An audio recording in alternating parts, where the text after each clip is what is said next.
brother. All right. What's up? Good to see y'all. How about that worship? That worship was strong, super strong. Say, can we just give it up for that worship team real quick? I think they're still.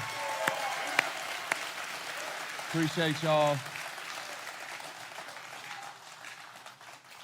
Come out here on Friday night to volunteer and not to get paid, not to for any other reason than to use their gifts to be able to minister to the Lord and to create a place, an atmosphere of worship so that lives can be transformed. And, it's really, I'm going to continue on in this series, if you will, about community. And there's a lot. We'll get into it. It's actually one of the points that I'll make tonight in the content that I want to give you. And what I want you to understand is, it is I love to bring outside speakers in here. I want you guys to have the very best. I think it's important. I know how important it was for me whenever I was, it is for me now, but especially whenever I was coming up that, and hopefully that you do notice that whoever I do put up here in front of you are people that I want you to hear from. Like this isn't some training ground for, somebody. I've had people that are like, hey, maybe I can come talk on Friday night at Recovery Church. I'm like, what? You're not ready for a 25-person group, and you're talking about you got a word for Recovery Church. It's important to me. What tonight is this sitting, a couple of knuckleheads, with the guitar that, are up here. This is good of Sunday morning quality or, anywhere else that you are going to find, from the facility that you're in to the content to, I just booked Rare of Breed. We just confirmed with them. If you haven't listened to them, powerful, Christian, worship, rap artist. Super strong. We had him a couple years ago over at Gate City, a year ago over at Gate City. And the guy's been there, done that. And, he's coming outside of his tour to come to an August 10th event, Jeff? Something like that. And I'm excited. Some of y'all will be here for it, some of you won't. But what I'm just trying to say is that we really do want to bring our very best to be able to serve you, and I hope that you realize that. And then, but I will also say is that there's times like I literally just drove in from Orange Beach today. The first 3 hours of the trip I spent on conference calls, and traveling. Whenever I was younger, used to be a time where I got some peace and quiet. Well, now I travel with 6 kids. I don't control what I listen to on the radio anymore.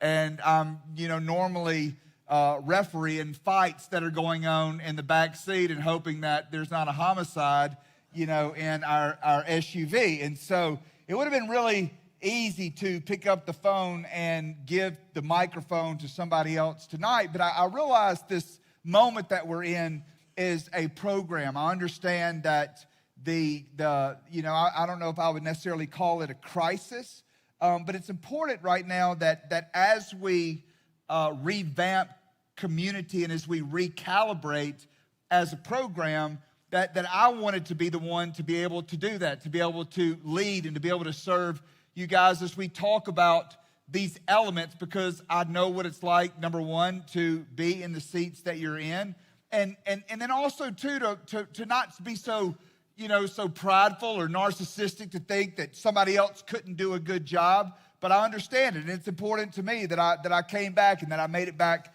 in time today to be in front of you for tonight, to be able to bring this message on community. And the way that I wrote it was really.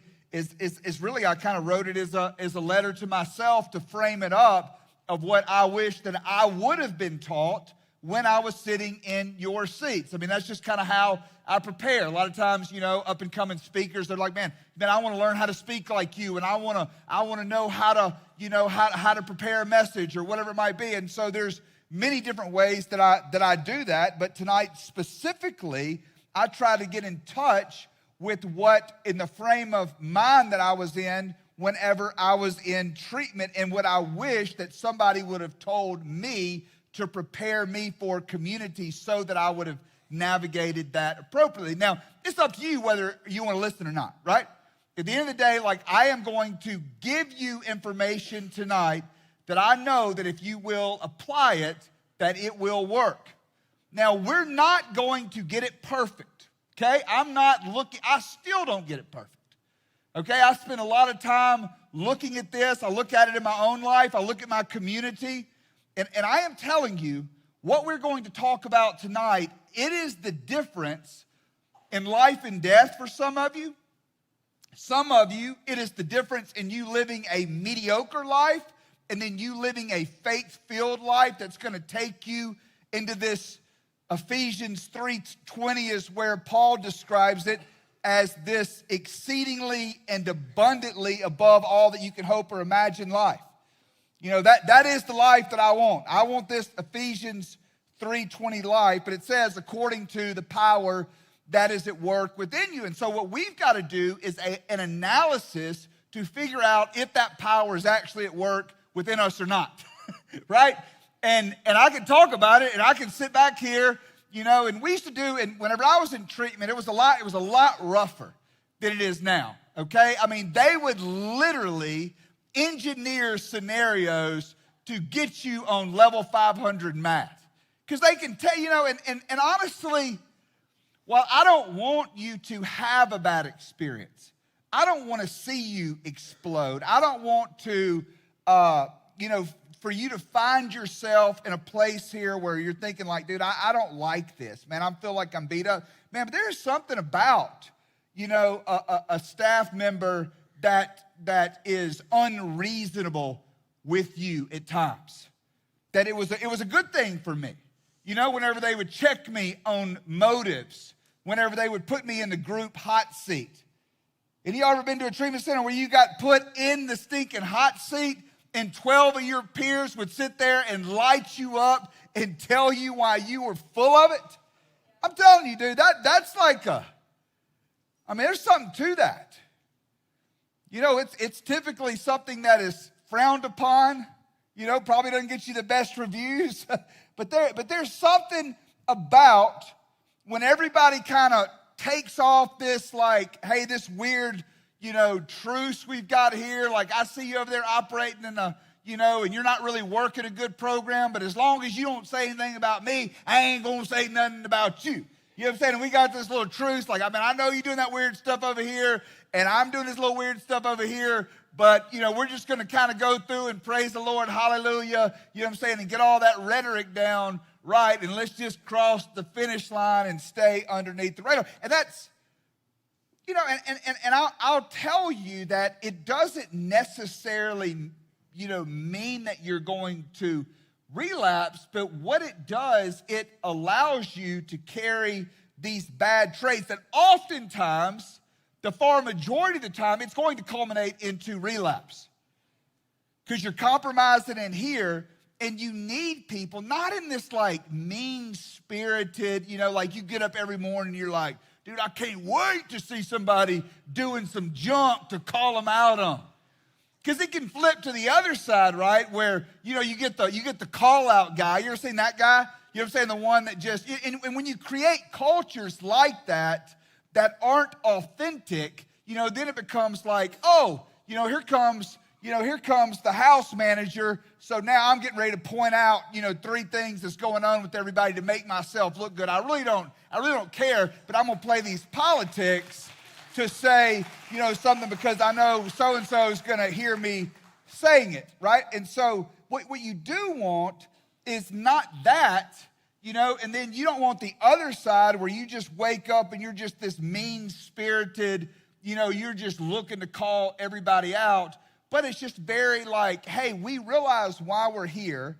And if you understand that and you actually really do want to get better, then you're going to be okay with the constructive criticism.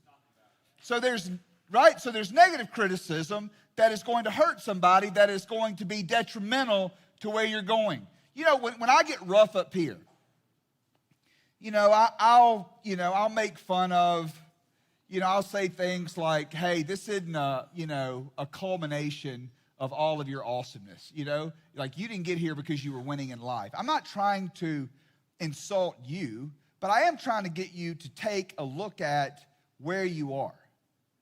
You know, we talked about that last week, right? I talked about the Jason Aldean song, hit the wall, smoking and spinning, still not thinking about nothing but winning. And then at some point, we got to go back and look at our driving. And why do we keep hitting the wall? And that's really what we've got to do right here. Our ideas about community, our ideas about life, our ideas about growth. You know, and it doesn't have to be this like weird, you know, just excruciating, like painful, you know, like every day I got to get up and I'm having broccoli for breakfast with no seasoning and it's raw and there's no ranch, and then it's, you know, raw Brussels sprouts for lunch, you know, and then it's water and ice chips, you know, and Greek yogurt with no flavoring for dinner and dessert. Like, I mean, that's not sustainable. You know what I'm saying? I mean, like, yeah, you might get there and hit the goal, but if you're anything like me, man, if I'm living like that, I mean, I'm gonna go off the chain at some point. You know, like it's not sustainable. But you also got to think about reverse engineer this thing, okay? Like, you've all grown in your trade. I mean, and this is what I mean by this, right? Like, when I first started using, you know, like I used to practice like how to look cool with the cigarette. You know what I'm saying? I mean, I'd literally, you know, I would realize, like, dude, if I smoke a cigarette out in public around my friends, like, I'm going to pass out. Like, the nicotine would jack me up so bad. So I don't know how I intuitively knew to do this, but I would smoke in my room to get over that sick feeling so that, you know, I could do that, you know, like at a party or whatever it was. And then eventually I wasn't old enough to get into the bar. And then back then you could smoke in the bar. And so I would study. People like my buddy over here, you know what I'm saying? I'd figure out, I'm like, oh, that's how you, I mean, it's really stupid, you know what I'm saying? But at the same time, and then I start using my drug of choice. You know, and then when I first started it, you know, I wasn't allowed to go over here to this certain house. You know what I'm saying? Because that's the guy. You know what I'm saying? I couldn't go over there because that's the guy. You know, and then I stuck around. I'm like, dude, I'm sick of sitting in the car while y'all get to go talk to the guy. Like, I got to know the guy. I mean, I'm just telling you, that's just growth, you know. And initially, I didn't know how to like hold the stuff or how to do, and everybody had to do everything for me. And then you get sick of that, you know. And then you get to a point where I'm pretty sure that I could drop you off at any hood on planet Earth, and you would know how to navigate it. I mean, I'm pretty sure that I could drop you off in Thailand, or I could drop you off in any continent, and you would know exactly how to play the game. You grew in that. When you first started, you didn't know nothing about triple beam scales. You didn't know nothing about none of that stuff. It was all, but there was a part of you that just jumped in, fully immersed yourself, and then you grew up, and now we all speak this certain language. We all understand it. It doesn't matter what age you are, what demo, what your socioeconomic background is, what any of that kind of stuff. You fell in love with this life, and you came up in it, and you became veterans in it. You became so good at it that you ended up in Good Landing Recovery. You got a PhD in this stuff. And you know it. You know how it works. You know, and I can go on and talk about all that. I'm not trying to trigger anybody, but in the same way that now you're getting introduced this new concept of recovery. Now you get it fundamentally, but you don't like get it until you jump in and learn how to do it. And guess how you are going to do that? You're going to do it in community. That's how you're going to learn. That's how I got raised up in anything else that I've ever done. It doesn't matter what sport it was. It doesn't matter, what it was as far as in treatment and learning how to run a treatment center. It didn't matter that it was with whatever it is in life that I had to get in community and get around people and then fully immerse myself in it. And when I fully immerse myself in it, that's when I get really good at something. Like whether you call it the 10,000 hour rule that they talk about to be able to become an expert in something, but it's ultimately, you don't have to break it down and get that technical. It is going all in. And what you've got to realize is that the community that you're in right now, this is only for a short period of time. That's why I'm just telling you, yes, find people that are serious about it in here. Get around those people, but this is for a short amount of time, but you've got to practice some of the things that are going to be here for a short period of time, and then when you leave here, then you're going to have to find the community that's going to carry you through the next season, okay? So here's what you need to understand, okay? There are going to be things in life that you cannot control, okay? Death of a loved one, stuff from your past that's going to come up, shame. There's things that we're going to be able to do, but that stuff is going to come up, and you are going to have to walk through that. And it's going to be good that you have a community to be able to walk through those things. It is just all the stuff in life. I mean, we can all complain about it. There's traffic, there's waiting in lines, there's, missed opportunities, there's letdowns and things like that. But there's a lot of things that we can control, and that is going to be our environment. Whenever you look at somebody that is really in shape, and you think, man, how do they do that? I'm not talking, about the guy that, got in shape in 4 months and their test levels are at 2,000. They did it all artificially. I'm talking about somebody that is legitimately healthy, in good shape, and you look at them and you just think man, how did you get there? How did that person get there? You see them, they work, they eat, they're disciplined, they're dialed in, and 99% of the time, I'm sure there's some outliers and some anomalies, but it's because they control their environment, okay? When I control my environment, then I am much more likely to make good decisions. If I'm trying to get in shape, so I was in Orange Beach this weekend, okay? They brought out all the stuff. I told Holly, I was like, man, I cannot get out of here fast enough. They had apple pie. They had all of these weaknesses. And when it's in front of my face, I struggle, okay? I struggle with Cinnamon Toast Crunch, okay? I struggle with certain foods that are not good for me, that are not going to translate into the way that I want to feel. I've also got a gluten intolerance. I need all that stuff out of my life. And when it is in front of me, it is hard to say no, okay? But if the Cinnamon Toast Crunch is on the shelf at Publix, that is enough friction where I'm not going to go and get it, okay?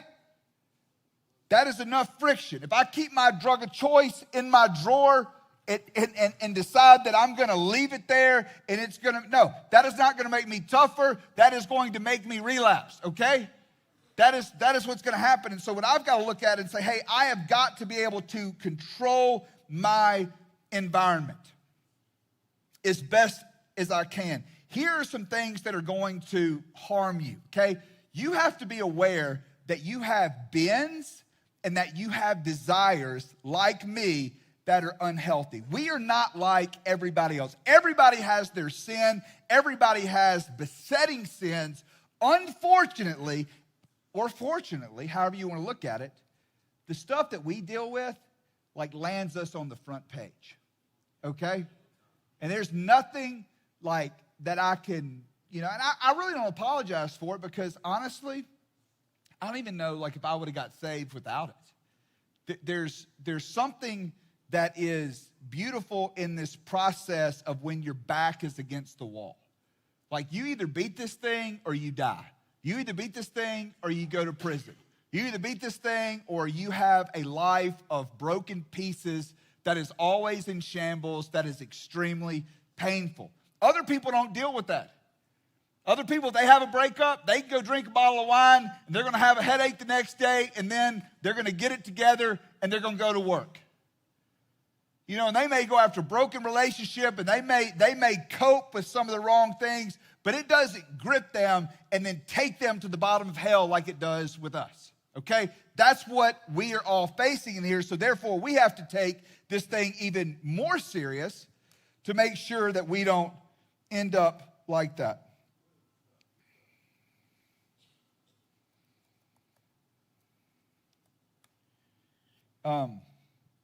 So be aware of your desires and your bends. They're different. Like, I know what I struggle with, okay? I know what I struggle with, and since I'm aware that I struggle with it, then I have to build systems and accountability in place to make sure that I don't go and do those stupid things that I know that I deal with, okay? You know what you deal with, okay? I struggle with a lot of different things, okay? There's things that for whatever reason, I never got into gambling. Probably because I didn't have enough money to get into it whenever I was out there getting high. You know, where I'm from, it was loaded up with all type. They called it riverboat gambling. I'll never forget whenever they got passed in Mississippi. And they brought in Splash Casino. I think that was the very first one they brought to Mississippi, and they legalized this riverboat gambling. And next thing you know, this little mini Las Vegas popped up, and it was doing great until I guess that West Helena and some of those places passed it, and then it messed up the market or whatever. There's only a few of them left now. But I mean, I would watch friends of mine that would go up there and they would just lose thousands and thousands and thousands of dollars. Had a grip on them. Does not have a grip on me. Okay? I can go to a casino and I can have some eat the little ding-ding machines and all that stuff like that. It doesn't bother me. It is never something got its hooks in me. But for some of you, you need to stay away from that. You got to stay away from a card room. It's just as bad. You got to stay away from sports gambling, that it might lead you back into something like you have got to know what it is, your bends and your desires. You'll work with that in your one-on-one sessions with your therapist. Be honest about that. Make sure that you get in touch with what are your desires and your bends and the things that you are most susceptible to fall in. And be honest about that and then put in accountability. Okay, here's the deal from James Clear in Atomic Habits. We do not rise to our goals, but we fall to our systems. Okay, systems are what allow us to be able to hit our goals. Okay, every single person in America, for the most part, if I asked you right now, I just said, hey, go ahead and write down your goals, for the rest of this year. Let me guess, okay? Get in shape, make more money, get closer to God. If you're a parent, be a better parent, be a better spouse, okay? That's everybody's thinking goal, all right? They're all the same. In some way, you might get a little more creative, you might add some stuff or whatever. But I mean, that's ultimately it. And those are good, honorable, godly goals. But why do only a small percentage of people hit them? Why do only, 20% of people beat addiction? I mean, does anybody in here want to die of an overdose? I mean, does anybody in here say, man, I cannot wait to get back out there, and get caught back up in that insanity? I mean, it will beat you, and if you're still in that place, I mean, I don't know what else, because if you've made it in here and you still need to be convinced of how bad that is and how that's going to play out in your life, I mean, that is a special kind of stupid, okay? Just understand that. There is nothing that is more miserable than getting caught up in that, where you literally forfeit the ability to be able to. You know how powerful it is that you have choice tonight? The dope is not choosing for you. It's not getting ready to drag you all over multiple counties of scheming and scamming and stealing and always looking over your shoulder and the paranoia and everything that comes with it. It's powerful to be able to have choice. It's very powerful to be able to have choice. So understand your desires and your bends, okay?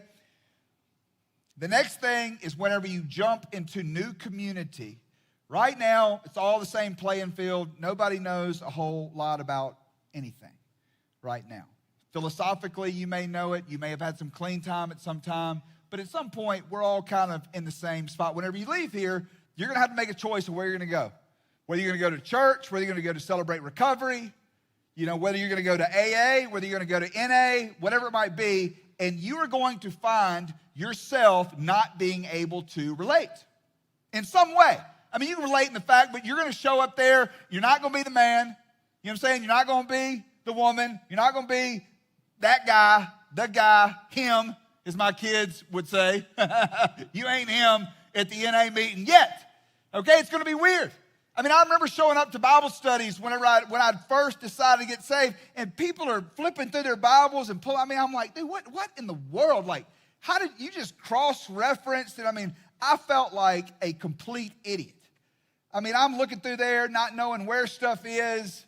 I'm praying, I am praying that they don't ask me to pray out loud. I'm having a full anxiety attack that somehow the leader of the group might ask me to talk or ask me to pray or whatever it was. And I had to go through all of that. And I started it off. I mean, it's no different than you walking into the bar for the very first time and you don't know which way's up. Or, you know what I'm talking about? Like, you had to go through that process where you were like a pig on roller skates and you didn't know what you were doing. There is going to be a process of growing up. And that's what I want you to do. I want you to mature to a place. I love when God moves. I love when God begins to do stuff in your life. People walk in here and they're just like, oh my gosh, man. I was literally just Ephesians 3:20. That was the verse. Like, I did Bible roulette this morning and put my finger, and that was the verse. And now you're talking about it right now. My mind's blown. And it is, and that's a good thing. That is like when your eyes start to open up to faith and open up to grace. I mean, that is what I would call this honeymoon phase of a relationship, just like any other dating relationship. Getting in a new relationship with somebody is like a drug. I mean, it is intoxicating and it's awesome. I mean, any of y'all been in here, you probably dated somebody for a while, and then you realize it doesn't matter how pretty they are, at some point you kind of wake up out of that trance and realize, dude, you get on my nerves. I mean, it's just so much that, looks and there's phases of a relationship. Whenever, somebody gets to good land, like, this is the greatest place that I've ever worked for, and this and that, and then, 3 months later, they're mad about something. I'm like, oh, I thought you're going to be here forever. Like, it's just part of the deal, And then next thing you know, they're on Facebook and they're saying crazy stuff. I'm like, didn't you get clean? Didn't we save your life a second ago? And then you try to pull some nonsense. I'm like, everybody loves my personality until it's directed at them on some nonsense. And I'm like, man, you were just cheering this stuff like a week ago, and then all of a sudden you pulled some mess, and I called you on it, and now I'm not the greatest leader anymore. That's bizarre. I just was trying to do the same stuff that, got you clean and built this place. But anyway, any relationship has got to mature. Okay? I mean, with Holly and I, prettiest girl I've ever dated, at some point, it wasn't as easy as it was in the beginning. And then all of a sudden you have to choose to love somebody. They say love is an action, love is a choice. That is more of where it's not based on these feelings anymore, and realize that, man, things are hard, but I am going to choose to love. I'm going to choose to show up even though I disagree with you, even though I'm mad at you, even though I don't even like you right now, I'm still going to show up and I am going to choose love. It is going to be the same thing in your relationship with the Lord. It is going to be in your relationship with recovery. There's going to be times whenever you don't like it. Okay? And so you're going to have to go through the process of not being able to relate. Okay? What you need to do when you get out of here, wherever you show up, you may have been the go-to at Good Landing Recovery. You may have been the person that the group facilitators always call on. They want to hear from you. You may have been the person that ran point over at your sober living. You might have been responsible for 25 people here not AMAing, staying in treatment, and didn't go out and relapse and die. But whenever you leave and you show up at Celebrate Recovery, or wherever you're going to show up whenever you leave here, choose wisely where you're going to be and realize that whenever you show up, there is going to be a process of them building trust with you before they start to lean on you for anything important inside of that organization, okay? So don't show up being like, give me the microphone or I'm whatever. They may do that. They may, you might have a special rapport with somebody. As soon as you get there, they're like, man, I want you to lead and I want you to do this. But some of you, man, they might be a little standoffish. I am telling you, show up first, leave last, and serve. That's what I'm looking for. That's what I'm looking for whenever somebody said, hey, I want to come and work and I want to be a part of this team. Those that are working closely with me, there are 3 things that I'm looking for. It's in a book called The Ideal Team Player. It is hungry, that they are incredibly hungry. They are self-motivated. They want to work. You ever watch somebody that work harder not to work than to actually do the work? I mean, I watch somebody and I'm like, man, you worked harder avoiding that broom than if you would have just picked it up and done the work. The way you just maneuvered around the room and did everything you could to not do the work. That's why we talk about finishing what you start. Get what you came for. Do the work. That's why I talk about the bison. Moving into the storm. You have got to walk into this process and do the necessary work. You cannot avoid it. You've got to do the work. And so show up. Be the first person there. I mean, that's some old school AA stuff right there, but I promise you, old school sports stuff, whatever it is, people want to see hunger. That's what I'm going to get behind.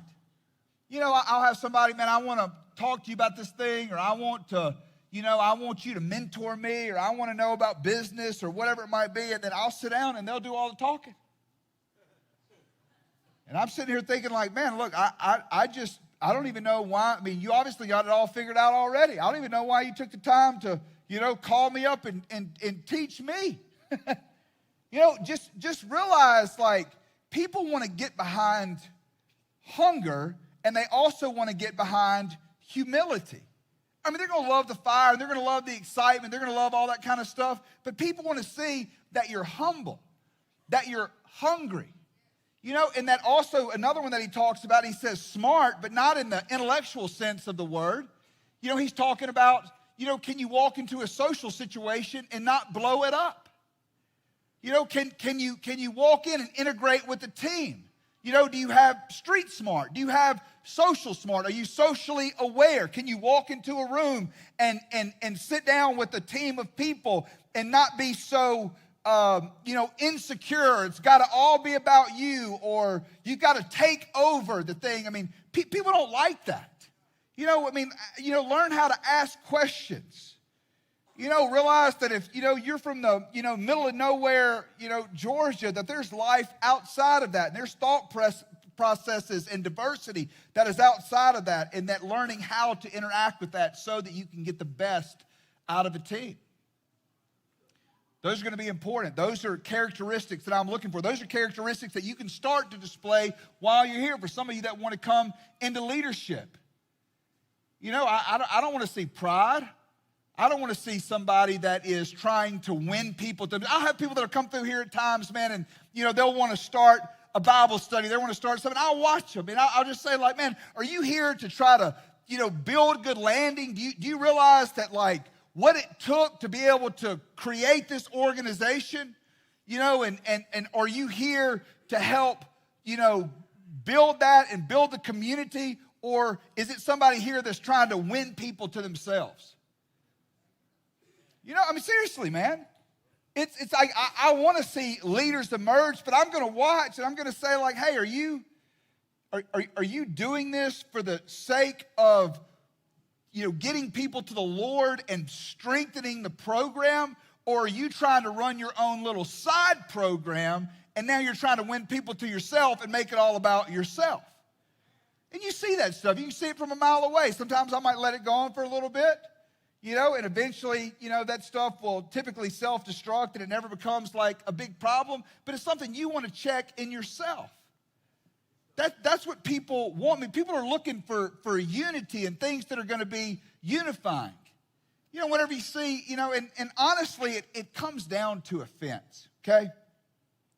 In any community that you're in, offense is going to come, okay? It's going to come, man.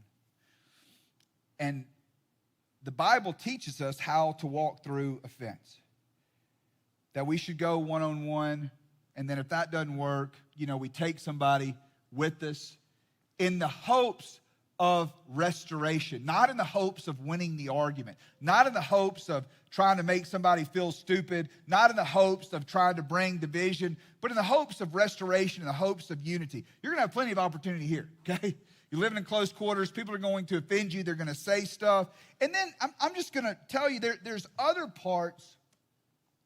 There's other types of offense.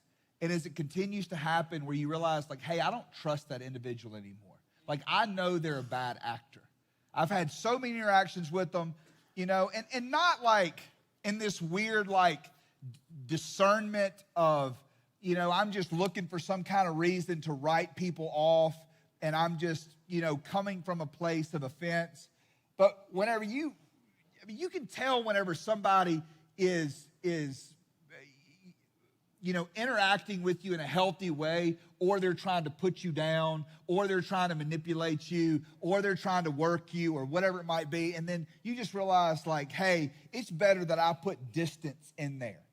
And then you also have to realize that communities that you're in, don't let offense drive you, but you don't have to stay in a certain church or in a certain group for the rest of your life. Okay? I mean, I just, like, you'll leave here and God might do something in your life, where you decide, hey, I'm ready to level up and I'm ready to go to the next level. I believe that there's more in God. And then, next thing you know, you have somebody coming to you trying to oppress you or trying to manipulate you or being like, hey, you're not going to do that, or you're not qualified, or, whatever it might be. And sometimes that's wisdom. I mean, really, sometimes it's somebody that cares about you, and you might have some crazy idea, and you're getting ready to put everybody that you know and your recovery and all this stability in jeopardy, and it might be a good voice of reason, but then sometimes you can tell, like, hey, that is somebody that is jealous of me going to the next level. Okay? And these are things that are going to come up, and they'll come up inside of the church. It'll come up with certain, leaders. And like the church is a beautiful place, okay?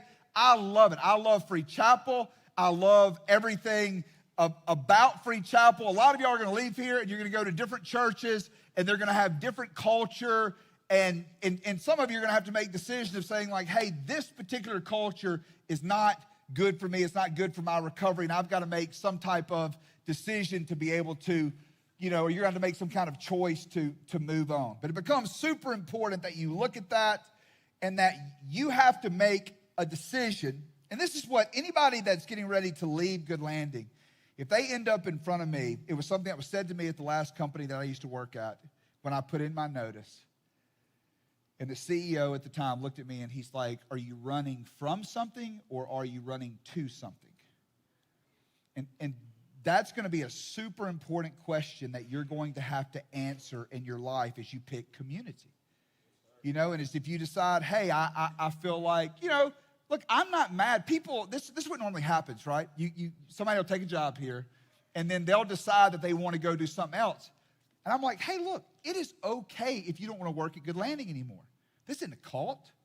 I didn't trap you. I didn't trick you. You are more than welcome that if you want to go somewhere else, you can go somewhere else. But what they want to do is I want to vilify the place, come up with some crazy narrative about it, and then that'll make me feel better about going to the next place. Or it might be offense-driven. You cannot let offense drive you. It talks about that in Leviticus. In Leviticus, I believe, chapter 10, verses 1 and 2, and it says, and they were driven, it was Moses' sons, or was it Aaron's sons? There'll be some scholar in here. Aaron's sons. Thank goodness I came back and checked. Nadab and Abihu. Sure I butchered that. Took their censers, put fire in them, and added incense. And they offered unauthorized fire before the Lord, contrary to his command. So fire came out from the presence of the Lord and consumed them. Okay? So, don't let strange fire drive you. Look, I got a chip on my shoulder too, man. I've been laughed at by a lot of people for a long time. When you're a drug addict and you've done the things that we've done, like I'm not going to just, sit here and act like that everything that I do is completely, I'm completely off script right now, so I don't even know exactly how this is going to come. I don't even know if I fully have my mind around what I'm about to say, okay? And I might come back next week and be like, hey, scratch what I said, scratch all that. It was crazy. But there is something that bothers me about the life that I lived and all the mistakes that I made, and there is this sense of like, dude, I'm not second class. I'm not going to be, handicapped over here. And I realized that I was the brunt of a lot of jokes at a lot of dinner tables and a lot of people for a long time. Okay? And there is something about that motivates me. And I'm not saying that it's right. I'm not saying that, but it's not like the dominating fire that fuels me. But I remember, Jordan would always look to be slighted a little bit. You ever hear stories like, he's his fourth quarter, he's chilling, he's got 17, 18 points. And then I remember the one when Kevin Garnett, he was like young in the league, and then he starts talking trash about Jordan. And the next thing you know, he's got 20 points. In the next 4 minutes, he's sitting at 40, and they end up blowing him out. And he would fuel off of that, like being slighted a little bit. And there's times where I might push you a little bit like that. There's going to be times where, that can motivate you to an extent. It's always that meme that comes through, or that whatever it is on Facebook that comes through, and it says like, I'm coming for everything that they said I couldn't have. And it's kind of, almost cheesy in my mind now, but there's a level of like, whenever we're sitting in here right now and you're, in treatment, and when you finally get your phone back, and you're scrolling through and you're seeing buddies from high school, and they just built a house, and then they just made vice president, and they got you're like, man, I'm saying, like, I'm trying to go on pass from rehab this weekend. Like, golly, man. Like, I want that to bother you a little bit. You know what I'm saying? Like, I need that to sting and to hit you and to motivate you, in a way of like, bro, I ain't living like this. Like, dude, I am not like, I'm here right now, and it's good, and I'm great. I'm saying, look, man, I remember what it was like. I remember coming, I'd be in treatment, and I'd be visiting my dad, and he'd be like, man, you look like you ought to work here. And I'm like, man, thinking like, dude, I don't know if I can ever function outside of an institution. Anybody ever feel like that? You're like, man, I don't even know if I can get right unless I got like this and this around me all the time. And I'm just telling you that you can. Because I was that way too. I was 0 for 10. I was undisciplined. And I can't even tell you how much that I loved getting high and partying. I just can't even I'm just letting you know, like, I love the life. I love everything that came, with it. But you are able to tap into discipline. And one of the biggest ways you're going to be able to do that is community. That is the vehicle right here. You keep messing and bringing other people in. It's like you'll be in here. You're getting, hopefully what you understand is good information that will save your life. And you hear it. Yes, I hear it. Yes, I understand it. But then you go and you process with somebody that's still getting high. You know what I'm saying? And you're still just flirting with that, or you call somebody that you know that's toxic, that doesn't have good information, that does not have the Spirit of God in them. And that's what I'm talking about when you're saying, like, but I don't really relate to them. Like, I really just, I know I probably should call, Bob over there at the CR meeting, but God, it's just so much easier to call my boy Doug over here because he's, like, he just gets me and we connect. But I'm telling you, Doug's going to keep you sick. Bob's going to get you well. Okay? Doug is going to be fun to cut up with. You're going to cut up with all the way to the grave, but it's just like, and it might not even be that he's necessarily the dope man, but he has got the perspective that will keep you sick. You got to fire Doug and you got to hire Bob. Okay? I'm telling you, that right there is probably the number one biggest thing in this room that is keeping the majority of you sick. Not getting to where you go. It's just so much easier to go over and hang. Sorry if there's anybody in here named Doug. I'm not like, I'm saying, like, I don't even know anybody in here named Doug. But I mean, there's just that person, they get me, they understand. I got history with them. I can just call and I'm just telling you, that relationship right there will be the one that forever prevents you from getting to where you're supposed to be. You have got to eliminate. I don't care what kind of words you want to. You got to be assertive. That would be what your therapist would do. You got to be assertive, and you go ahead and put some boundaries in place. Fire their behinds, okay? Get rid of them. Eliminate them. You have got to get to a place where you can hurt somebody else's feelings, okay?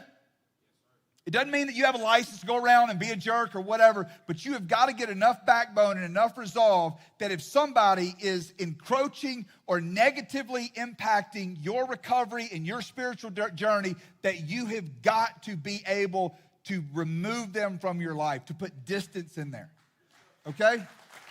And I don't care how you do it.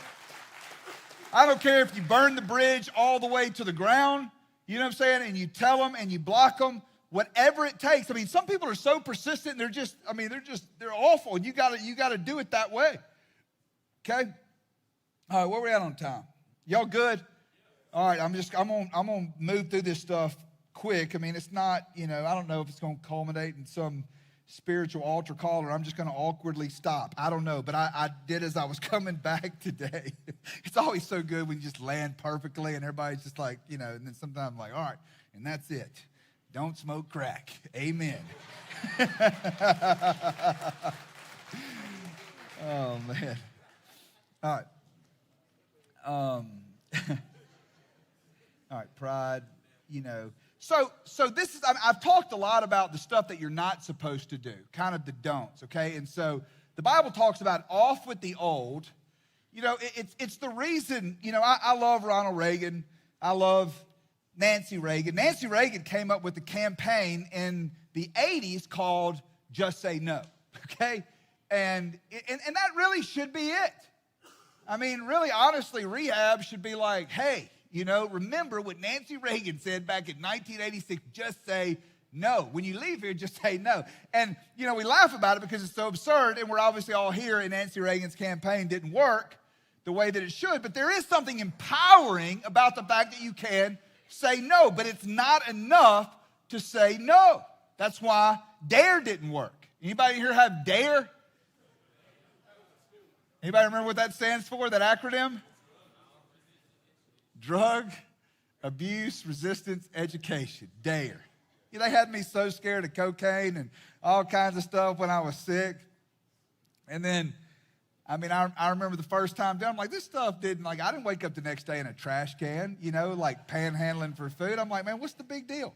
And so those things that, you learn about the bad stuff. Like, nobody in here is confused that anybody in here not know that drugs were bad before you started doing them?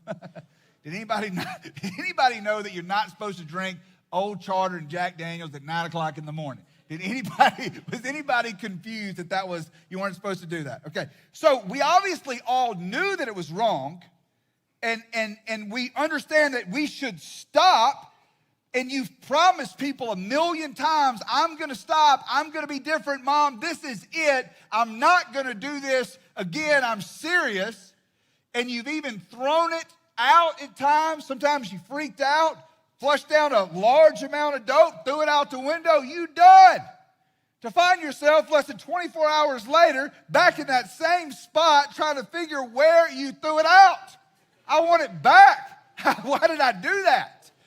I mean, and you're just back off to and you were serious. You were dead serious.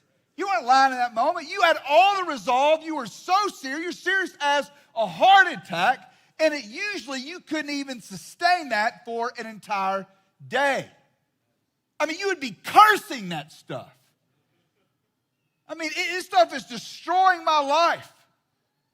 And yet we find ourselves back there again. And so it is off with the old. That is a part of it. Nancy Reagan did have a part of it right. Just say no, that's a big part of it. But what we often forget, this is why anybody go on those like retreats whenever you were in high school. You know, you go up there. I don't know if any of y'all ever went on stuff like that, but I went to this Christian-ish whatever school, and they had me in youth group. My aunt loved the Lord, so she had me in youth group. So we go off to these camps. They bring in the powerful speaker. You'd be up there for 3 or 4 days on the mountain, and then man, they're talking, dude. I'm crying. I'm coming back and telling my girlfriend like we ain't doing what we've been doing anymore. I'm throwing my CDs out. I was making an unbelievable point. His stinking phone went off, jacked it all up. So I'm on these retreats, and I'm serious. You know what I'm saying? I come back, and I mean, I'm throwing out all of the who was it? I mean, Easy E, 2 Live Crew. I knew that stuff had to go. Okay, and I'm telling my girlfriend, like, we ain't doing that anymore. Throwing my cigarettes out. I'm doing everything. I would finish on Sunday from the retreat, get back to school on Monday, serious, and then by Friday, I'm at the party. I'm back at the party doing the same stuff. You know what I'm saying? I mean, it's just, and I look back on that, and I mean, I had all the sincerity in the world, and you think, like, man, why does this stuff fail? Discipleship. Community. I mean, I was serious. As a teenager, before I was a drug addict. Serious about it. You know, and so we think about it now, what's going to be different? So we look back at those case studies. You know, you look back at different times in your life, you know, where you were serious, and you think, hey, man, what went wrong? It was off with the old. I knew the 2 Live Crew had to go. I'm saying I knew Easy could not stay in the Jeep with me anymore. But what I did not understand was how important it was that I replaced that with something else. Look, man, I don't like, getting in all of your business and everything like that. You know, another one that you're going to have to consider is your music. I mean, seriously. All right. I'm just going to mess with you, man. But I'm just telling you, I would consider it, okay? I'm not trying to be religious. I'm not trying to, but I am telling you, it is off with the old. I can turn on a certain song right now, and it turn this church service into something totally different, okay? Okay? I got stories. We're almost at the end. You turn the wrong song on, man, it messes this whole thing up right now. Bad. Okay? So you've got to choose what you're going to feed your mind. And that is one of the most powerful weapons that the enemy has to put you back in that old mindset. So consider that, all right? And replacing that with something else. Look, if you feed your body what it needs long enough. I mean, the first time I heard Christian rap, I heard some old Lecrae riding with my top down, listening to that Jesus. I thought that was I literally could not comprehend like how dumb that sounded. Like it was the craziest thing that I've ever, you know what I'm saying? And then I listened to it and I fed my soul what it needed and not what it wanted. And eventually I was able to, I like it. Like I preferred it. And now whenever I listen to music, I don't even care if it's like some oldies song from the 70s that I recognize like something they're saying. I'm like, hey, that's not true. Like whatever they just said about love or whatever they just said about this, I'm like, that's off and that's not truth. Like I would recognize that. And it's good to feed your body light. Light. The enemy operates in darkness. Feed your soul, your mind, will, and your emotions. We're tormented in this area right now. And so to be able to heal that, you've got to flood it with light. So consider that when you're choosing what you're going to listen to. The friends that you're going to choose, just make sure that they have the same core values, okay? That's what I'm looking for. Whenever I want somebody that's full of faith. I want somebody that is serious about going to the next level in their life. I want people around me that are driven and that are going to pull the very best out of me, and I'm going to feed off of them. I don't want to be around somebody that's negative. I don't want to be around, somebody that doesn't genuinely care about me. I want to be around somebody that is, 50-50. And, 1 minute they're super sketchy, in the next minute, they're just this kind of emotional person that, is saying all the right stuff, but I can tell that they're not all in. I can tell that they're playing on both sides of the fence. I mean, you don't think people pick up on that stuff? You don't think that a boss is not going to pick up on that? You don't think, people like you have got to pick a team and stop playing both sides. I know that is what served us so well out in the dope game. That is how we function. We could be a chameleon. We could be anything to anybody at any time to make sure that we got what we wanted. We became so good at lying that we lose our identity and we lose our soul in the process. Now you want to start to say, hey, I'm a person of principle and I'm not going to budge on that.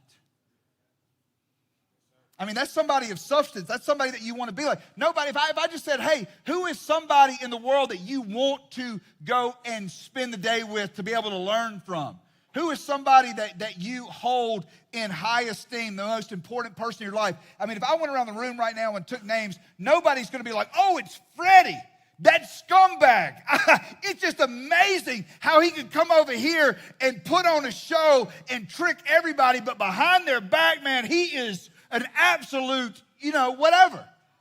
Like nobody's picking that guy. And I'm telling you, that's how, if you're anything like me, that's how we operated. And we took great pride in being able to do that.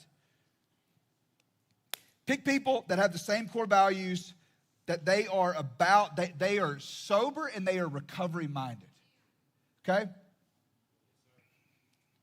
These are the friends that you're going to do life with, that you're going to process relationships with. Make sure you take care of your environment. I've had people that came into the program before. I love this guy. I think he's clean now, but he'd been in, 3 weeks, 30 days, and he's like, we're going to go to a Widespread Panic show. Anybody know what Widespread Panic is? Okay. All right. It's just a drug fest, okay? And at least that's what I did whenever I went. And they're like, we're going to do an AA meeting in the car. And I was like, you're an idiot. Why? Why would you do that? I'll have guys that, they'll graduate and they'll go celebrate and get wings at Hooters. Like, why? Like, I can't even get my mind around, they're great wings. I'm like, bro, stop, dude. That is the worst environment. You will not stay clean and operate at a high level when you're always compromising. Somebody been here 3 weeks and be like, my third cousin's getting married in Chicago and I gotta be there. They're gonna have an open bar and I'm gonna be there. I'm gonna be with my mom. I'm just gonna miss group on Monday and Tuesday, but I promise you I'm gonna log in. I'm like, dude, I promise you, your cousin does not care if you're not there, okay? I don't even care if it's your sister. I didn't go to my 20th class reunion. I had, I don't know how many years clean. I wasn't worried that I was going to relapse. I just knew that if I went there, that it was not going to be good for me spiritually. It was really interesting, too, because when I said no to that, and I wanted to go, man, I love those guys. They're not bad guys. These are I'm in a group text with some of them. It's not even like that. But here's what would have happened, okay? Everybody would have been drinking, and guess who did all the crazy stuff, okay?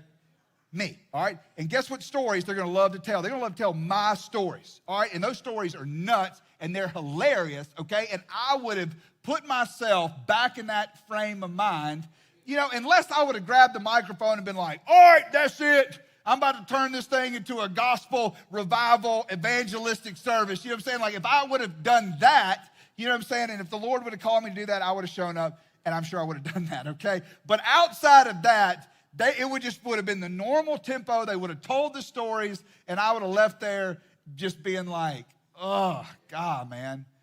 I'm not even saying that I would have relapsed. And I'm not telling you don't go to your 20th class reunion. That's not what I'm saying at all. I'm just saying that's what I did. I'd been praying at the same time for an opportunity to go back to my hometown and to speak at my high school. You know who called me about 3 days after I said no to that? My school. Asked me if I'd come and speak. And it was amazing, man. I got to go back to my school, in the place that I used to help destroy and be into all kinds of junk. And I got to show up there and share at chapel. And it was an amazing moment for me. So control your environment. Yes, the people, but then choose wisely, where you're going to go. Don't go to a place that's going to trigger you, okay? Anyway, mentors are super important, okay? Sometimes you can have a formal mentor. I think it's important at some level, a sponsor, whatever you want to call it, all that's important. Find somebody that is really living this out. Don't show up at the first meeting and the first moron with, a year clean that says something cool and you're running up to him, you be my sponsor. Like, dude, you might end up on the other side of that sicker than you were before you came in here, all right? Like choose wise. That's what I tell people all the time. When somebody's getting ready to start a company or they're getting ready to start a church or something like that and they're getting ready to choose a board, I say choose. It's way easier to get somebody to say yes than it is for you to get down the road and realize, man, I chose the wrong person. Okay, you choose the wrong person. Okay, and then next thing you know, now you're like, man, I asked them to be my sponsor, and it's this formal thing, and then you're 3 weeks in and you want to fire them, okay? It would have been way better for you to take the time and to vet them and to make sure that they were actually walking and living in the things that you hold in high esteem so that they can give that to you, and they're not just a good, share person at the local AA meeting, all right?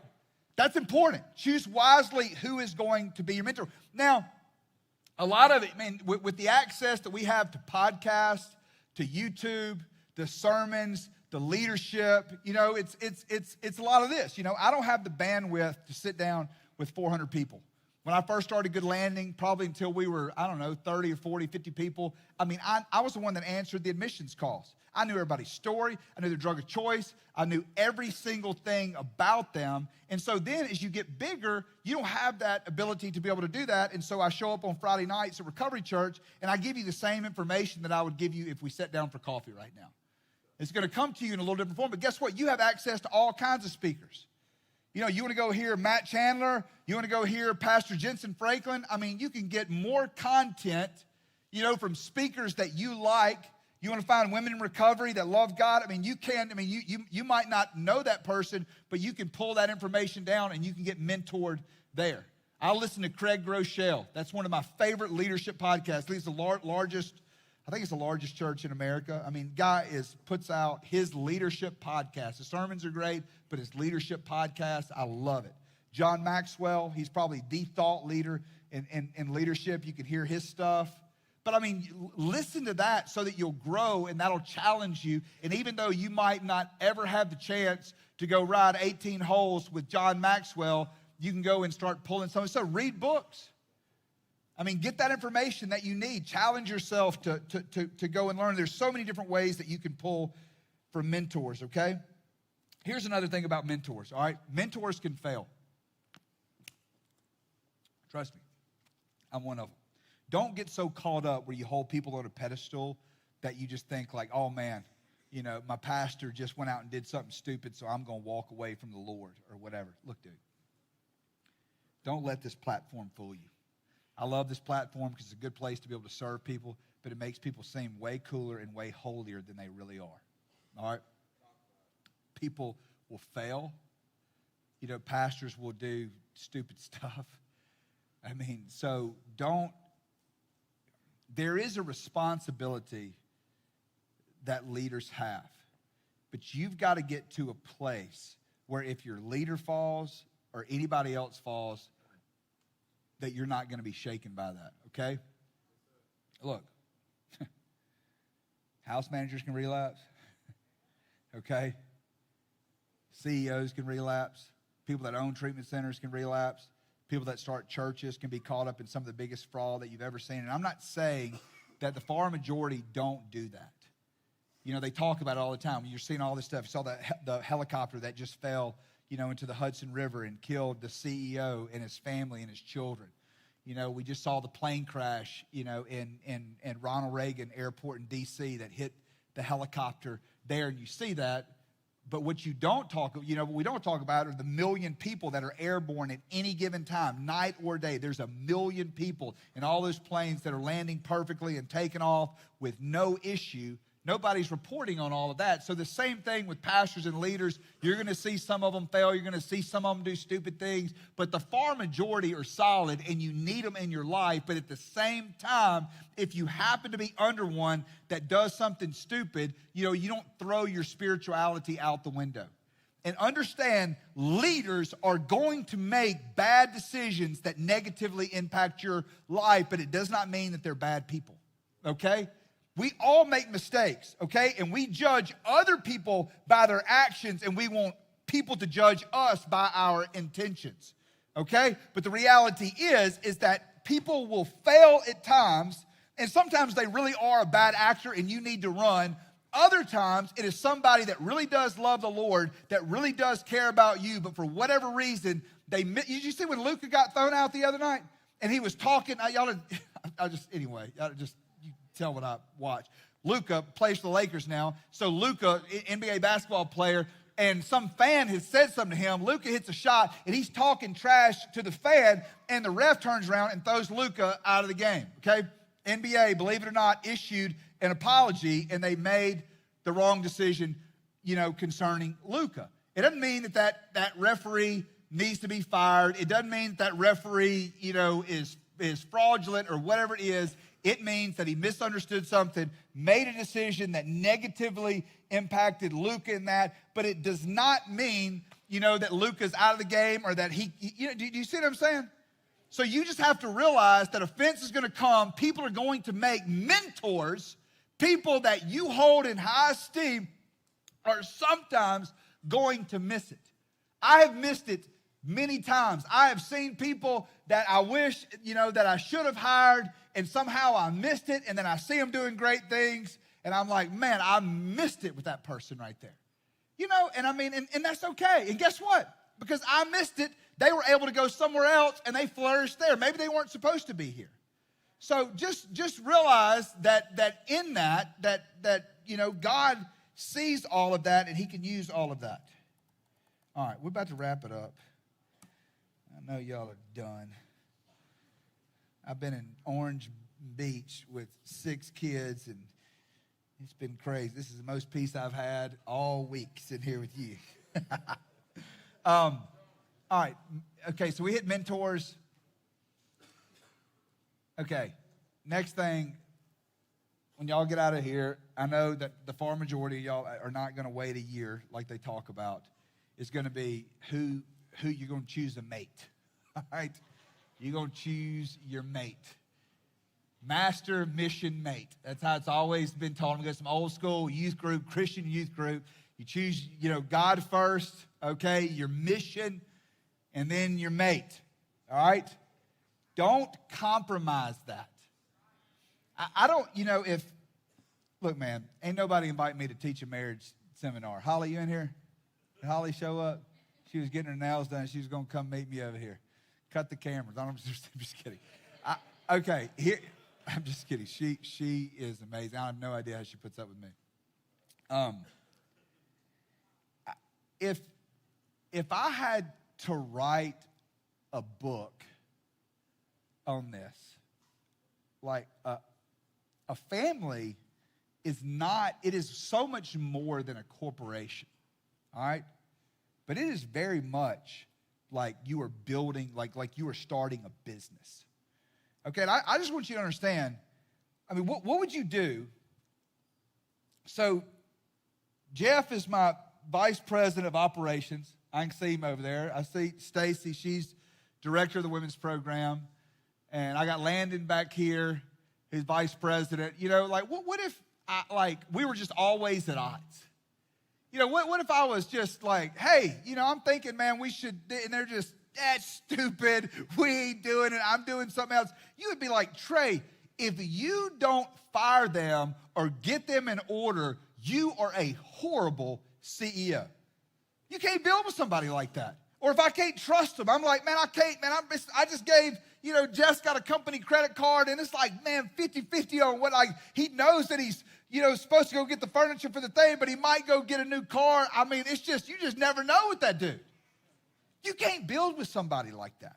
You cannot build with somebody like that. You can't build a company like that. Why do you think you would be able to build a family? Okay?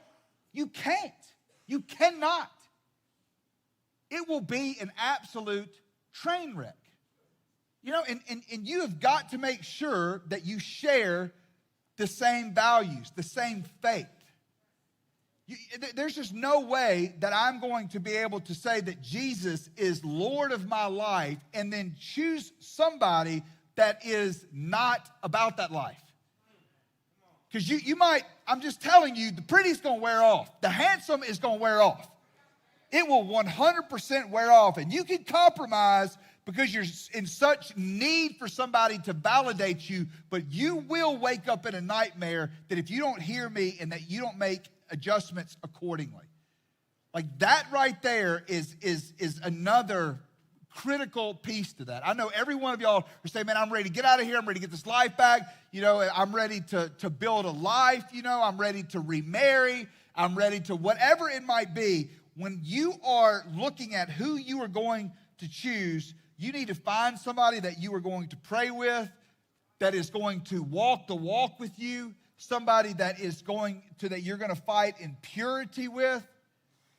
I mean, all of that stuff is there to be able to create a relationship and to be able to build something that is going to be, number one, sustainable, that is going to build a strong foundation. And these are going to be important things that you're going to have to think about. You know, now the other side of it is you know, you're probably here and you're just like, you know what I need? I need one of them church girls. I've heard that a million times. Like, you know, man, my grandmama called me. She said, man, I need to go find one of them church girls, okay? Like, that's fine. I hear you, grandmama. But these church girls, like, they ain't going to have nothing to do with you in the state that you're in. I mean, they're going to figure that out at some point to realize that, you know, it's like, you know, you'll just kind of have this idea of like, man, I want to be with the guy that's like this, or I want to be with a girl that's like this. And then at some point, you got to take a look at yourself and just say, hey, would a girl like that I just, you know what I'm saying, made the list of everything that I want, am I somebody that she would want? You know, like, man, I want a pen and I want, you know, like, bro, like, you've got, like, that's what all of this rebuilding is for, is that you would have enough character to be able to sustain where God wants to take you. That's what all of this is about building character so that you can sustain the life. Because right now, if God gave you that dream man and that guy, that knight in shining armor, that you are showing up, that Boaz, that guy that's going to show up and that's going to provide and help lead the family and do all that, more than likely in the state that you are in right now, you would burn that to the ground. Okay? So make sure that you are preparing yourself for that moment. That is the character that is going to sustain the gift of God that is on your life and the plan that he has for you, okay? All right.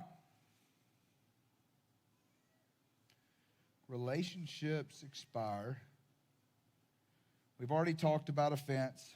I told you this thing, and that's it, all right?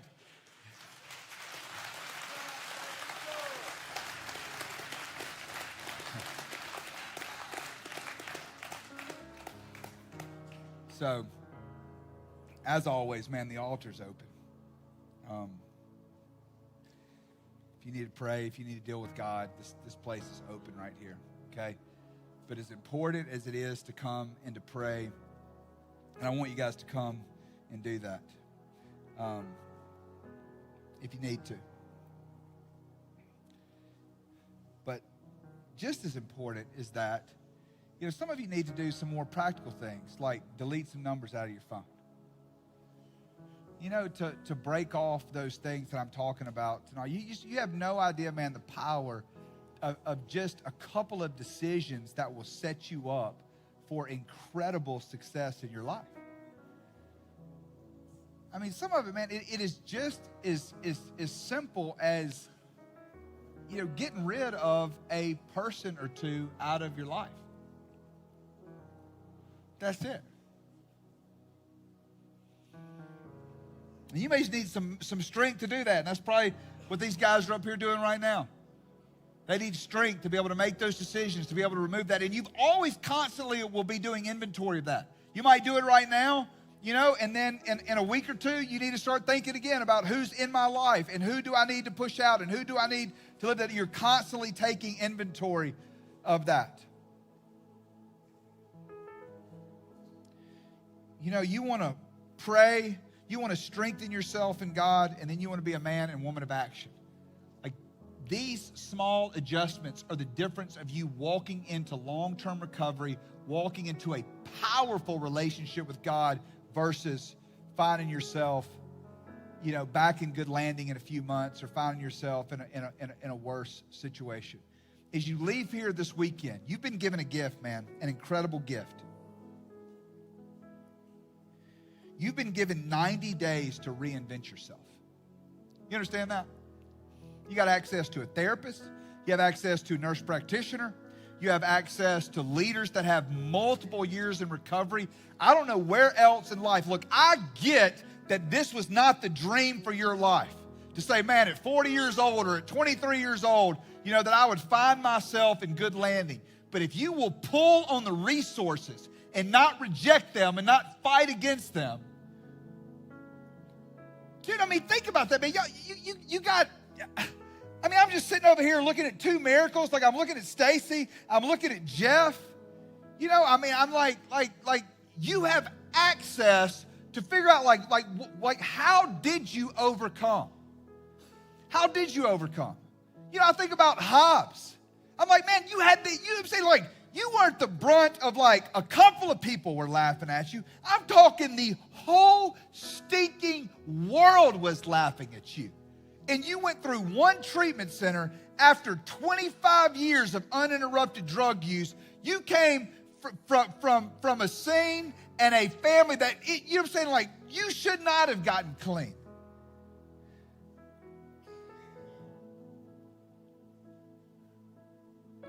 Dude, grab that joker.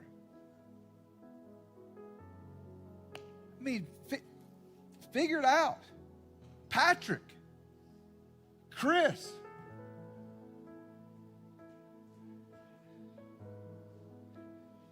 It's just, you just got to start realizing these powerful resources, man, in a conversation with one of those guys or one of those ladies.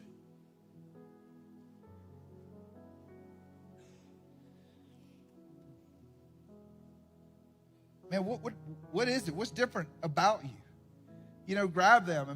Just a walk around the block during a lunch break or whenever they're in passing, that you pull something and that they give you something that will change your life.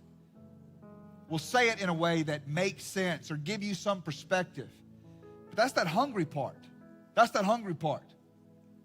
This place is outlined with all types of heroes and people that have overcome things that, should have books that are written about them. And you've got access to them. And you can make a choice whether or not you want to get well or whether you want to pull in these resources and let God change your life. I want y'all to have a good weekend. I want there to be no relapses. Dude, fight for that.